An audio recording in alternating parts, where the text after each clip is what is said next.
episode of Females in a Mix podcast series. Today, our special guest is Yasmin, singer songwriter based in London. And welcome. So excited to have you here. I know we've been chatting back and front. Looking forward to Yeah. this. Yay. Oh, thanks for having me. I'm glad we finally made it happen. Yeah, no, it's great to see you, even though we can't meet face to face unless we're both I in London, know. at least to see you here. Soon And come. yeah, do you mind introducing yourself? Like, tell us Sure. a bit more about yourself. How did you start making music and yeah, any background? So, hi guys. My name's Yasmin. I'm a singer and songwriter from Northwest London. I have been singing for a minute now. I mean, music was always my biggest passion, but I didn't start pursuing it until I was 17. Met a producer called Omar, and he was the first person to like really push me and encourage me to actually take this seriously and go about it in a professional way. And then since then, I've just been growing and doing so many different things. 2016, I put out my first music video. Right now, I'm in a good space because I feel like I know what sound I want.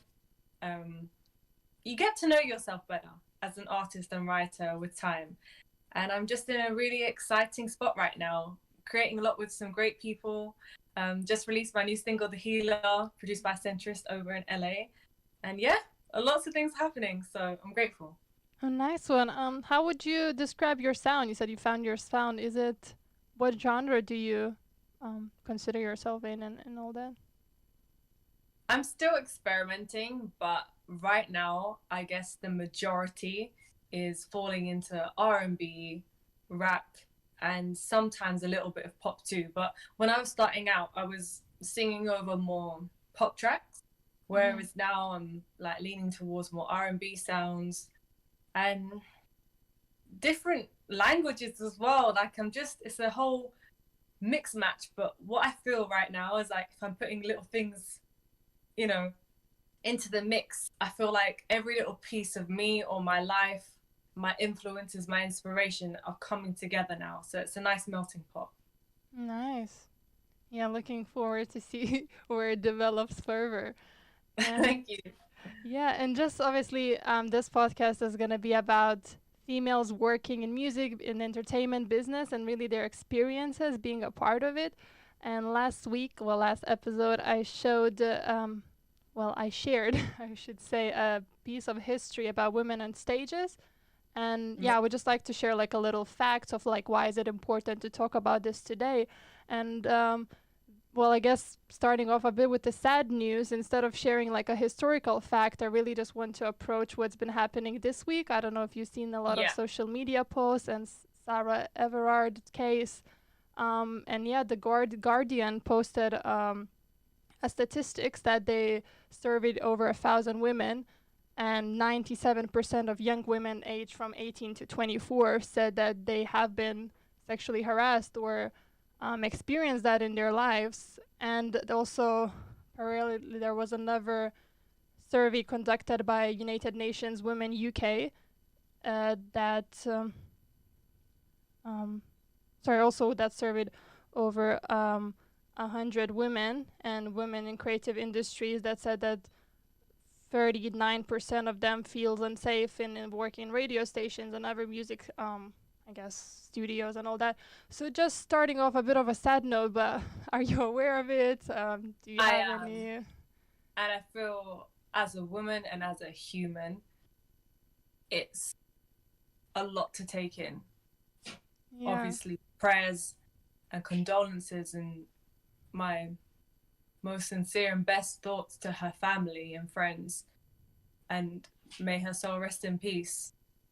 It's it's just horrific. And like as someone who's grown up in London, someone who grew up taking martial arts and all these different self-defense classes, Mm-hmm.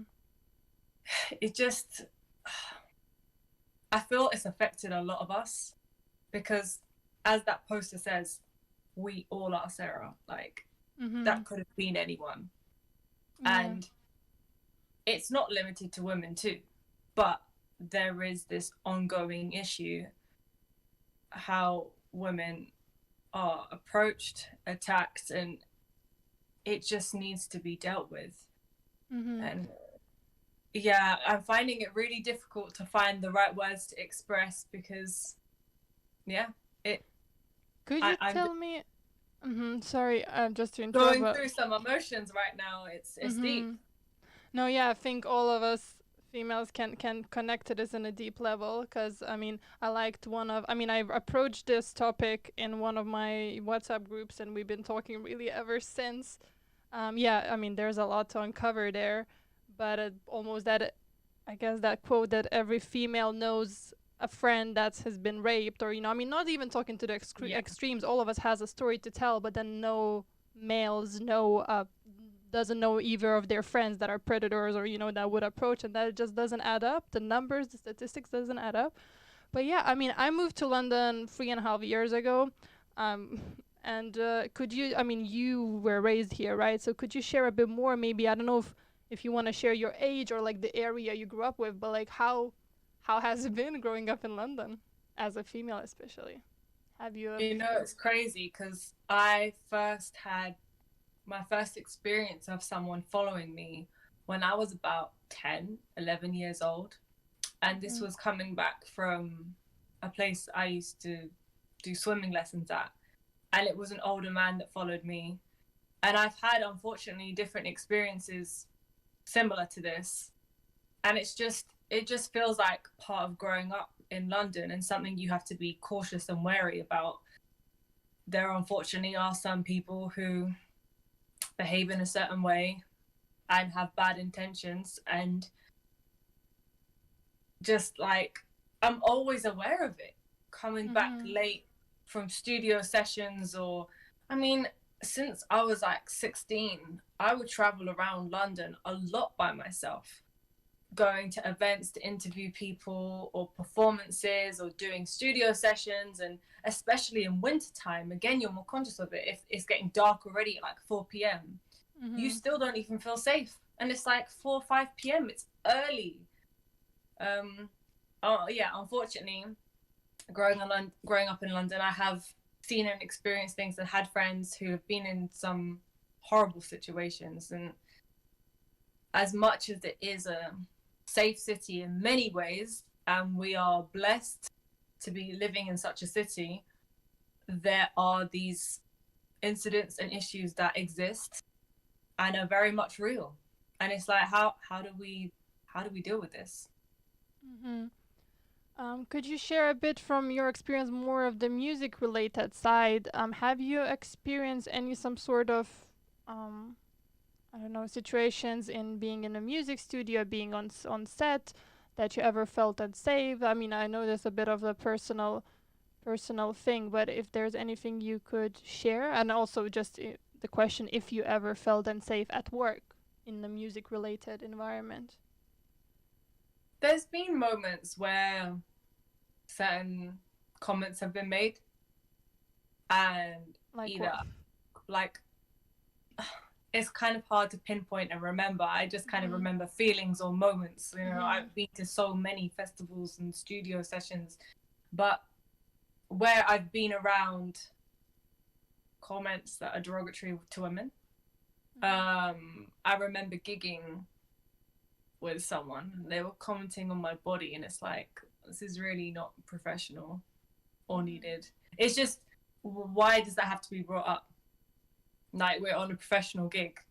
Why do you feel the need to make certain comments? And especially when someone can see that they're making someone feel uncomfortable, Mhm. why aren't they stopping? Yeah, it's a tricky one. Mm-hmm. Is there anything? I mean, I hate to going that side of the. I guess. Is there any precautions that you are taking in like gigs, or when you're preparing to I don't know, have some late time show or whatever? Is there anything specifically that you um do? I mean, I can share myself. I normally, I Yeah, mean, obviously clothing wise. I mean, in general, I'm a bit of a toy boy, and not a fan of all the tight dresses and stuff. But another thing is that I do wear a bit of a, you know, baggy clothes, I guess, just when I'm in the yeah. studios and stuff, just I mean, not to sometimes even. you don't expect Mm, to be coming home late. It's just like a shoot's overrun or a session's overrun, and you're not prepared for that. Um, where I have been prepared, yeah, I'll wear a longer coat to cover myself, or have flat shoes in my bag with me that I can change into, or I take the taxi home if I can. It's like there are definitely like a lot of different things that I do that are just automatic. Like it's just so ingrained in me now. But I feel this situation has really highlighted what everyone already has been doing, and it's just sad that we even have to, like. Yeah, absolutely. I was just shopping the other day on Amazon, all these personal alarms, and just looking into, I mean, like, pepper spray is not legal in UK, but Yeah. um, yeah, I've checked there's some like defense spray, but really just dyes, I don't know, offender's face, so it doesn't seem like it helps at all. But I was actually, and it's funny because before even seeing that whole, I guess, I mean, the whole post and the whole movement on social media, actually, I message in my Facebook group where there's a lot of like DJs and people working in entertainment business, but really we're just all friends, because I had a situation on Sunday actually when I was going to one of the studios, and I was absolutely terrified because I tried to meet a friend. It was like the first time I was going to that studio, and the person was also hasn't been there, and like I came in earlier and I had to like wait around and stuff, and I was like there was people approaching me and stuff and like kind of following. So and yeah, I mean, so like yeah, obviously we have to do a lot of things, and straight after that I started researching of like, you know, to, I don't know, ordering some things or just like looking into legal items, I guess, to carry just before it's too late, you know, to save yourself. And you said you took a defense classes. Did that help? Like, do you feel like Definitely with women my should take confidence. it, or I mean, all of women? Obviously, it doesn't hurt to learn. I think they should, but what are your opinion about it? So I did Taekwondo for quite a few years, and I also did like lots of different classes and different things. So kickboxing, boxing, Muay Thai, um, literally classes that were called self-defense classes. Mm-hmm. Then when I was training as an air hostess, there's part of security training. You also taught a few extra things as well. So for quite a number of years now, I've learned different techniques, and yes, I am glad I've done them. It does help with your confidence knowing you can defend yourself, at least to some extent anyway. You Mm-hmm. feel like you have a higher chance of being able to escape a situation or being able to defend yourself. And I would recommend it. I just feel like doing something like that makes you feel stronger, and I want to say less anxious, but that's not always the case. But if you know you're able to defend yourself to some extent, it Yeah, we're definitely. not all fighters born No, ready to. but we can definitely improve our strength or ability to react quickly, or know different ways you can escape a grip, or when someone's holding you. And there are many ways that all of us can learn about, but I Mm. shouldn't be learning about. But yeah. No, yeah, exactly. All right. So I guess coming back a bit, kind of draining to the music industry. When you're from your experience in like on sets or just working in music studios, is there more men or women that you are working with, and why do you think, like, why is that? Whichever.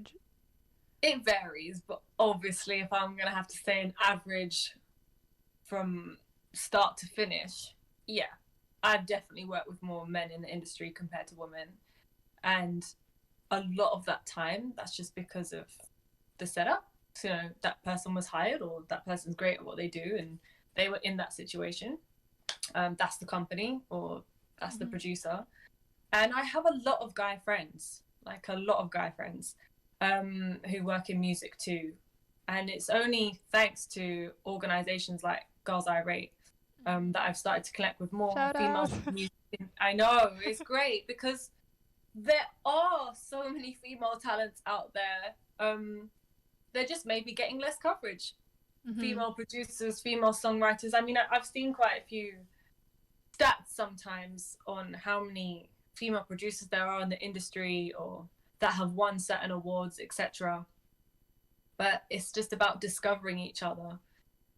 But Mm-hmm. Yeah, I do tend to generally see less of a female presence. Why do you Like, think that is? I don't have the answers. I mean, I can think of a festival I performed at. I was maybe one of two female artists on the lineup. Mm-hmm. And that felt really special to me that I was on that lineup. I was like, yes, like, you know, Mm-hmm. representing for the females. But it also then creates the question in your head, why were there less? Mm-hmm. So it's kind of when you're so used to something and then you start to question things and it's like, why are there, is it because there's less opportunities? Is it because we're getting, we're not, like, say for example, an audition process, maybe there are lots of people applying, lots of female artists or female DJs, female producers applying to certain positions, but they're just not getting past a certain stage, and therefore we don't see them because we're only seeing people who've had access to a certain stage or platform. So there's a lot of food for thought there. But we exist, we're here, Yes, we we're are here. ready. Right.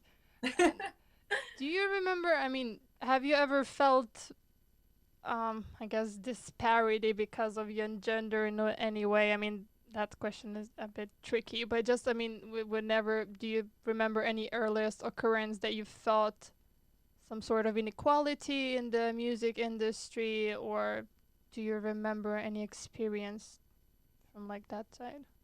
Sometimes being heard or being listened to, Mm-hmm. and for example, you come up with a point and then someone who happens to be a guy says exactly the same thing and suddenly it's considered. I have been in those situations before. Less so recently. This is more maybe like a few years back. And I was definitely aware of that and just thinking, why does it have to take a guy to say it for you to take on exactly the same point that I was just bringing up? Mm-hmm. But I also know a lot of like great people and great men who aren't like this. Mm-hmm. So I've been lucky to have people around me who are very much about equality and everyone's opinion's important, everyone's open minded, and that's so healthy. And I definitely think there is a shift happening. And, like, for example, there's one male producer who's like really keen to bring me in on opportunities as a female artist, female writer, and he sees me as a female producer too. And that's really refreshing to see. And he's very aware of maybe the lack of female presence in some rooms he's been in. And he's trying to make a change there. And I really respect that. I think people like that, you know, deserve a lot of credit too, because we need some doors to be opened. No, yeah, definitely. Um, just thinking of what else to say on that. I mean, yeah, one in that same report that Women in CTRL did about radio women, it was that women often feel like their opinion is not taken seriously until the men repeats it, which is actually, I mean, funny, and I guess we've heard that many times. Did you ever heard? I mean, did you ever have any occurrence where you made a comment or where like a position where you were in a leading position of men? Did you ever feel like resistance from men from you, like kind of trying to lead on or make a point? I mean, not again, at we're that not trying to just. not at that level. More smaller comments, which are still of value and Mhm. importance, but yeah, not to that extent. The stuff that I've experienced has been more like micro, just kind Mhm. of everyday conversations or like teamwork. And yeah, someone else says exactly the same thing and suddenly it's taken on type thing. Mhm. And in general, when you were growing up, from your like friends, family, and also people that you work in the studios with, and so what is the perception of female artists? Have you noticed any stereotypes, any some sort of yeah, maybe when you approach someone new that you work with, have you noticed like occurring stereotypes or something about women in music or female 100%. performers? I think one common thing I notice is it's okay for guys to talk on certain subjects, but certain women can't express themselves speaking about exactly the same thing. And it's Like what? this double standard. Okay, like for example,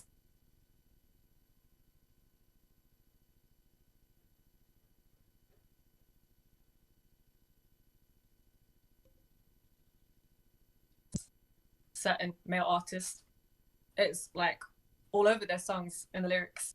But as soon as a female artist do it, some people are uncomfortable with it. And it's like, fine, you can be uncomfortable with that, but then why do you view the male artist song different? And this is, oh, this kind of topic, will get people like discussing a lot. It's just, I don't know. That's one techie thing Yeah, I that think I saw one of the big discussions after Cardi B and Megan Thee Stallion, yeah, of course. WAP, I guess, Yeah. song. Yeah, I've seen those discussions. What is your opinion? I mean, can women sing about what they do, or women, or like, should we leave it for men to sing about us and our bodies and what we do? I feel like anyone who is comfortable to express themselves in a certain way, that's their business. And whether you choose to consume it, or whether you like it or don't like it, cool. But the hypocrisy comes in when it's like, it's fine for this person to do it, but it's not fine for this person to do it. It's like some people will want their partners to behave a certain way or dress a certain way, but then will endorse someone else doing the opposite. Mm-hmm. And yeah, that exists, unfortunately. I'm kind of person where I feel like if I don't like it, if this person does something and I don't like it, I'm not going to make an exception for the other person. It's the same topic. I'm viewing everyone the same. Mm-hmm. But not everyone thinks like that. Have you personally ever had like your close friends or your parents or like, I don't know, again, your managers or partners? I mean, again, this is a bit of a personal question, but like commenting or like you should do this or that different way. And what would you do if like, I mean, I guess that's like a second question. And what would you do if no one ever judged you and like you didn't have to explain yourself? Would there be something else that like you did differently in your career? First answer if you ever experienced it, like if anyone commented on your, I don't know. Okay.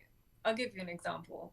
One of my first cover videos, I had thousands of hate comments because I was wearing a crop top. And as you can see, I'm still wearing crop tops. I love crop tops.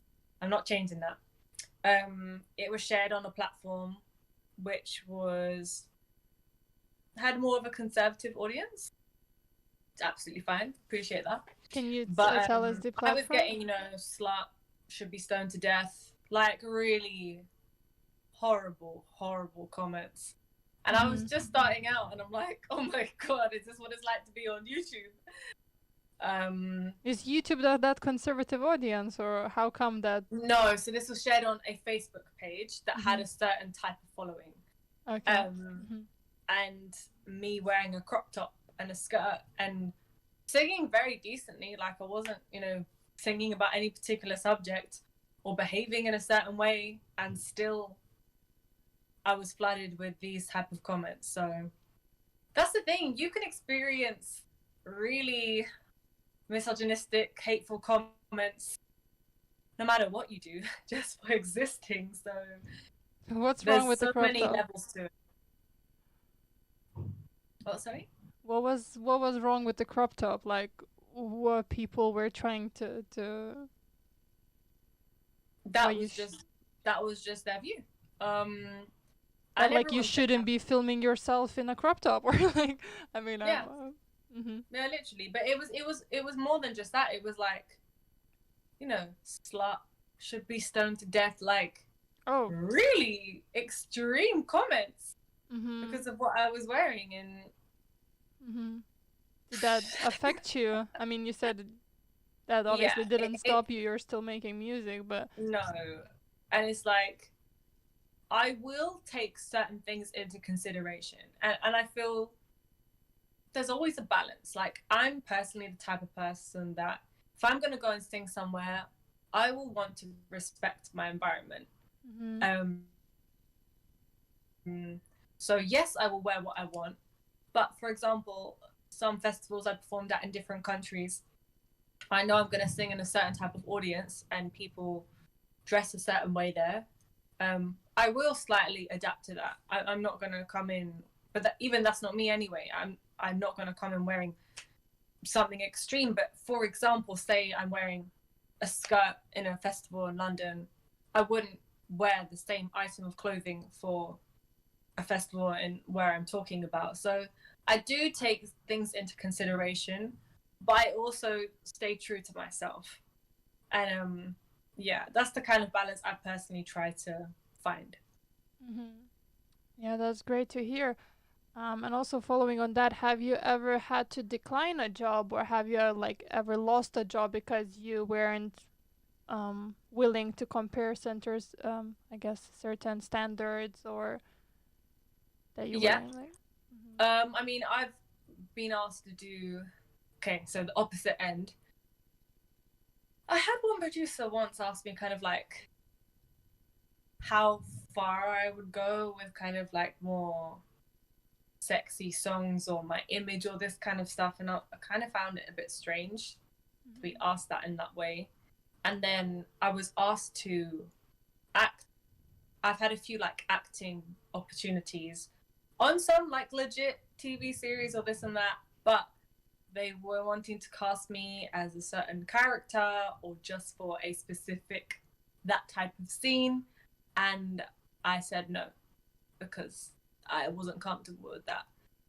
So yeah, it's been more the kind of the opposite end stuff that I've said no, I'm not going to do it.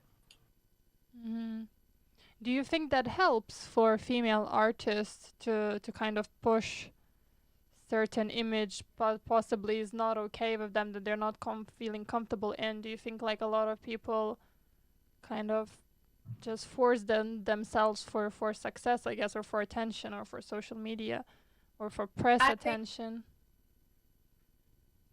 do what you're comfortable with, and I think the feeling of being comfortable or uncomfortable is such a strong instinct and a very good guide for you to work out what's right for you.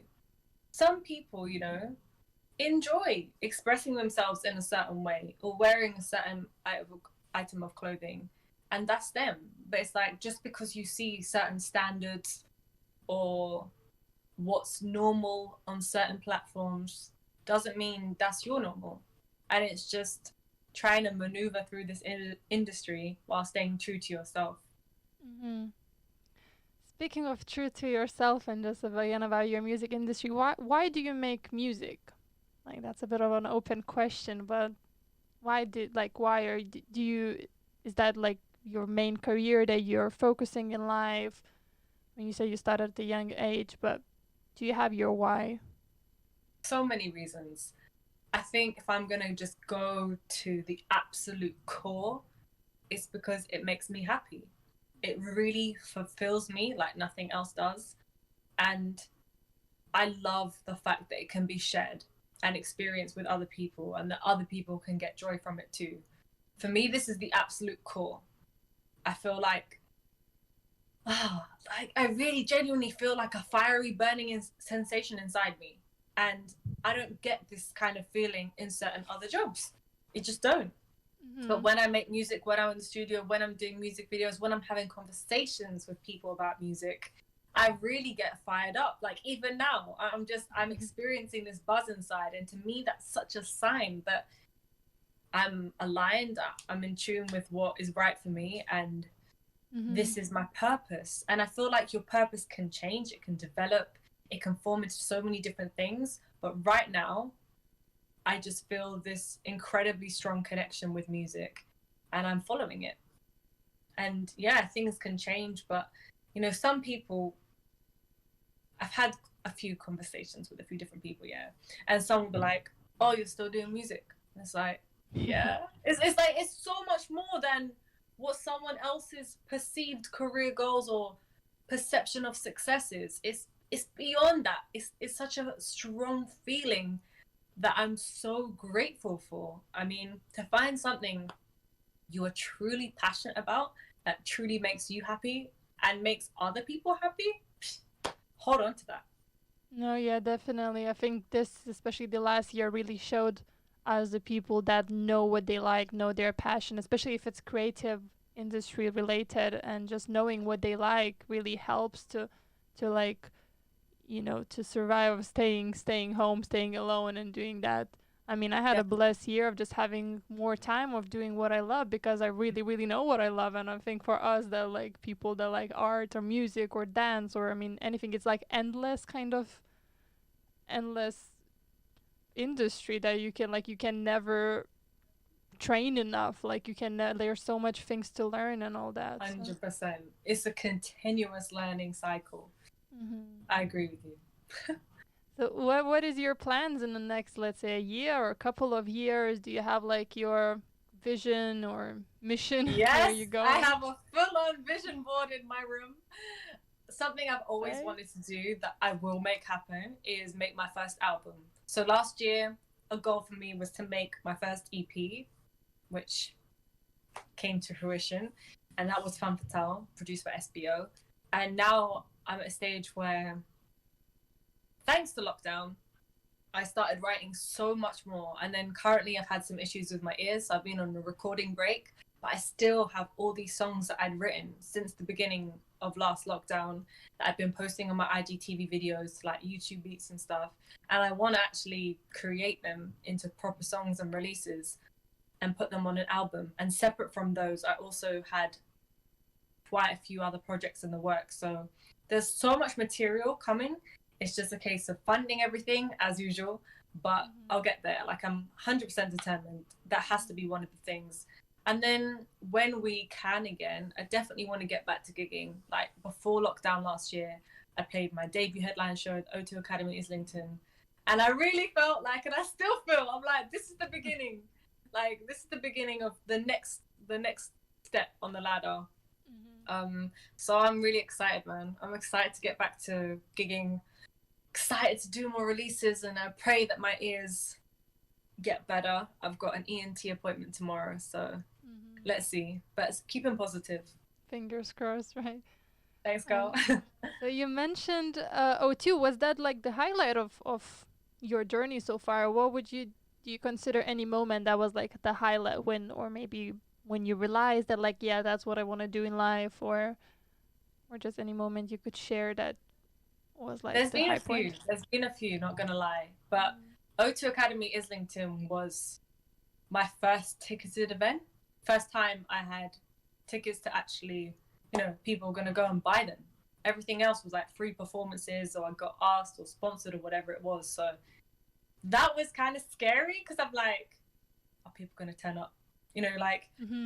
Having followers on Instagram, YouTube, yeah, cool, but that doesn't necessarily mean it translates to in person. Like everyone enjoys to experience music in different ways. And some people just want to stream on Spotify. Some people want to engage with you on Insta, but doesn't mean they're necessarily the type of person to want to go to a gig. And that can be literally nothing to do with you, nothing personal, just not their thing. And then some people do love gigs and concerts, and that's their thing. So I really wasn't sure what to expect, and I learned something that a lot of people definitely appreciate live music still.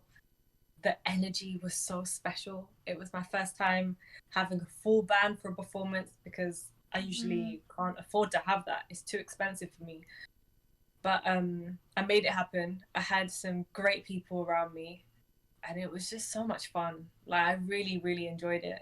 That was definitely a highlight. And then some of the festivals I've done, like one festival I did in 2015 at some festival in Marrakesh. That was still to date my biggest audience so far. I think it was just under 7,000 people or some kind of crazy number, which to me is a lot. It's a lot. And I was so sick. Like I remember 4 a.m. I was feeling so like nauseous and feeling like I want to vomit. And I'm like, oh, can I do this? And even when I got on stage, I was nervous. And that was one of the festivals where I think I was one of 2 female artists. I can't remember, but there wasn't many. So this was like a really big deal for me. And I believe that was my first festival in Morocco as well. I'm trying to remember back. I think it was the first one I did. And yeah, it was just so exciting. Like, I turned up to Morocco with just a CD at the time, not even USB, yeah. A CD with my backing tracks on. I didn't have a band, and I was just expecting to do this performance with my backing tracks. And then I got chatting to one of the other performers, and he was like, you know, like, I could play for you. And then there was a guy from South America who was busking in Marrakesh, and he asked him, he's like, do you want to just jump on this performance? And the thing is, with really great musicians, those things can just happen. Like, one thing that's amazing about London is we have so many open mics, and doing all these open mics got me used to just jumping on stage, performing with people you don't know, showing people you don't know your song, or telling them it's going to be in this key, or this is the chord pattern, whatever it is. And these guys are very talented, picked it up straight away. And before I knew it, like, I'd gone from just having a CD to doing this performance with all these musicians. So that was another really special one. But there's been so many great moments, and I'm really happy and glad I can say that. Like, I really love this journey. It's fun, it's exciting, it's rewarding as an independent artist. Because you're not given everything to you on a plate, you appreciate every milestone, you take in every moment. And it's like, you know, oh, I've got this many streams, or oh, shot this here, or managed to shoot on a red camera this time, or whatever it is. Like, you really take in every little moment because you have to work damn hard to get it. But once you do, it's the best feeling. And yeah, I'm loving it. I'm loving the journey. Mm-hmm. You said you performed in Marrakesh and Morocco. Did do you have any connections there, or did it come from London, or if you could share a bit? So my dad is Moroccan. He's Mm-hmm. from Morocco. He's Moroccan Spanish. And again, from a young age, in my teenagers mainly, I was just wanting to learn about my dad's side more. Like, I was Mm-hmm. fascinated by the culture. I grew up in the UK, and I wanted to connect to that part of me more. So I was researching. I found out about music artists. I found out about what festivals happen. And then I used to interview people, and I used to write for magazines and stuff, and I used to blog. And when I was 16, I went to 16, 17, I went to Morocco, and I covered their fashion week in Casablanca. And then I covered this festival called Mawazine. And Mawazine was just amazing. Like, it started off me just writing for them, not just writing for a UK blog. And then, as a result of doing it that time, I started to do work experience with the PR team for that festival. So I started to meet a lot of people in Morocco on these trips, and started to meet more of the artists. However, this opportunity for the festival happened because I made a cover that I made in the UK, had a lot of Moroccan friends share it, and then the festival approached me directly. So it wasn't even like, oh, I know someone who, they found it thanks to people sharing. Mm-hmm. So that was, yeah, so sick. What a great experience. Nice one. Do you have any team? Like, do you have a manager, an A&R? I saw your press kit. It seems like it's really Thank you. prepared. I don't know if you did all that all yourself, or do you have like a team behind you that supports you? So I don't have a team, but I have people I collaborate with, such as different music producers, and I have like my go-to creatives that I'll want to make stuff with. But that EPK was thanks to me using a template from a friend, called Ayaz, and he has this channel called All About Helping, and he gives loads of free advice to musicians, and also alternatively you can book a call with him. But it was him who, like, years ago, I'd been told to create an EPK by a great guy called Phil, who helped me a lot. And, you know, we were in discussions about the management thing at one point, but it didn't work out that way. But I remember him, he was one of the first people to show me an EPK and what it looks like. And it just looked so impressive. And it's just like, how all the things that you would explain to someone in X amount of time, just bam, on this slide, brand names in front of you. It's just so clear and easy to digest. So I heard about it then, but it wasn't until recently, again, over lockdown, it was just one thing on my to-do list. I'm like, I really need to make one, because when you're emailing and you can just present yourself in that way, things can move faster, you look more professional.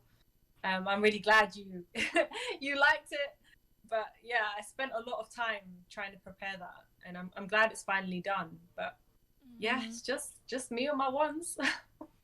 Nice. Do you have any other tips? Like, you obviously mentioned the groups, but do you have any tips for like female artists that I feel like they're not represented enough, that they need some promotion tips? Any like tips that you could share for, I mean, especially female artists, but really any musicians that you've done that worked best for you? Definitely. Firstly, you kind of have to hound everyone, and don't be afraid about it. Like when I've got a release, everyone on my contact list is going to know that they're going to receive a message from me promoting my song. I'll do the same on my Facebook, on my Twitter. Like, I will directly go to people, because you know how it is with the algorithm. Not everyone's seeing your stuff now. So where possible, I will go to people. I'll also research blogs. Like, use keywords about your music or your song or topics or what you're about, and then find out which blogs write about these topics or these keywords. Look up some of your favorite female artists, see which platforms they are being featured on, and then try and find the contact details for these people. I mean, I'm still in this process, and sometimes, people don't leave their email address or that Spotify playlist. Like the other day, I was trying to find contact details of different curators and was finding it quite hard. Like, not everyone had their details to hand, or there wasn't like a direct submit link. But it just takes a bit more time and a bit more research, and soon you'll be able to have a contact list. And I think that's very, very valuable. The times that I've done that, like when I've worked from a spreadsheet, when I've had a release, I've definitely noticed a better performance in that single. And then times where I'm like, I'll just put it out online, see how it does by itself without me spending hours messaging people or doing this research, you definitely see a drop. So it's definitely worth it. It just takes some time, but don't expect things to just go viral overnight. There's very few of us who are incredibly lucky to be in that position where they haven't had to do any promotion or very little. But for the majority of us, it's research, it's spending time, it's finding where your music fits. And this sometimes takes some time, but it'll be worth it. Mm-hmm. Well, thank you for sharing that. And maybe one of the last questions, um, controversially to the highest point, what would you say was the biggest obstacle in your career so far? If you could think one, or if nothing else mattered, like what would? I mean, like where to begin? I'll mention two. One has been funding and trying to balance my energy with earning money and how to earn money. Like, for ages, I'm like, what kind of job can I do that will like balance with my music? Like, I worked in a receptionist in so many different places. I worked as an air hostess. Like, I was always trying different jobs and like, okay, will this balance with my music better? Will I be able to take time off? But funding, like, because I'll release something and then people are like, oh, when's the next thing? And I'm like, I don't have money. And it's like, even if you collaborate with someone or do this as a collab or put out this for free or design artwork yourself, you generally will find there's still going to be some kind of expense along the way, even if it's just paying money to go to a studio or paying for equipment so you can record at home. Like, there's always something. So I feel like that's been a constant thing I'm trying to get around, and it's crowdfunding or trying to be smarter or look into working with brands, like all these different ways that you can get funding or pay for things yourself. So that's like a constant thing I'm learning about and trying to work out the best way to move forward. And then secondly, my medical condition. I've got fibromyalgia, and like when I was 14, I stopped doing guitar and piano because of my wrists and my hand pain when I first joined the gospel choir, I got really bad muscle tension dysphonia in my throat. I was waking up with no voice. And Yeah. I was devastated because it's like already I was used to having my medical condition and trying to manage my lifestyle better in that way. And now my voice was going too. And I'm like, so I've been relying on my voice now. And now that was to go.